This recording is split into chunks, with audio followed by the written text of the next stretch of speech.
అన్ని రకాల వస్త్రాలపై up to 70% discount. ఉమ్మడి నిజామాబాద్ జిల్లాలో ఇందిరమ్మ ఇళ్ల పథకానికి నిబంధనలు అడ్డంకిగా మారాయి. ముఖ్యంగా లబ్ధిదారుల ఎంపిక గందరగోళానికి దారితీస్తోంది. తొలి జాబితాలో పేర్లున్న కొందరికి తుది జాబితాలో పేర్లు లేకపోవడంతో వారు ఆందోళన చెందుతున్నారు. దీనికి తోడు ఇసుక కొరత, సాంకేతిక ఇబ్బందులు ఇళ్ల నిర్మాణాలకు అడ్డంకులుగా మారాయి. ఉమ్మడి నిజామాబాద్ జిల్లాలో ఇందిరమ్మ ఇళ్ల నిర్మాణాలు నత్తతో పోటీ పడుతున్నాయి. ఆర్థిక భారంతో ఇళ్ల నిర్మాణ పనులు చేపట్టేందుకు లబ్ధిదారులు ఆసక్తి చూపెట్టడం లేదు. ఇసుక కొరత, మారిన నిబంధనలు, సాంకేతిక ఇబ్బందులతో ఇళ్ల నిర్మాణానికి బ్రేకులు పడేలా చేస్తున్నాయి. జిల్లాకు 13,777 ఇందిరమ్మ ఇళ్లు మంజూరయ్యాయి. అయితే వాటిలో 3,000 ఇళ్లు పునాది దశలో ఉండగా గోడల దశలో 301 ఇళ్లు ఉన్నాయి. మరో 109 ఇళ్లు స్లాబ్ దశకు చేరుకున్నాయి. ఇందిరమ్మ ఇళ్ల నిర్మాణాలకు ప్రభుత్వం ఇప్పటివరకు 22 కోట్ల రూపాయలు చెల్లించింది.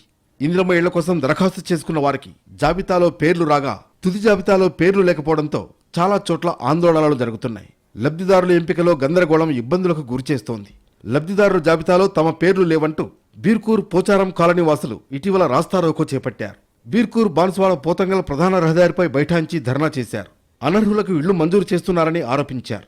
ఇందిరమ్మ ఇళ్ల పథకం లిస్టు నుంచి తన పేరు తొలగించారని నిజామాబాద్ రూరల్ మండలం మల్లారంలో సాయి అనే యువకుడు సెల్ టవర్ ఎక్కి నిరసన తెలిపాడు. గతంలో ఇంటి నిర్మాణానికి ప్రభుత్వ సాయం పొందిన వారిని ఇప్పుడు ఇందిరమ్మ ఇళ్ల పథకానికి అనర్హులుగా పరిగణిస్తున్నారు.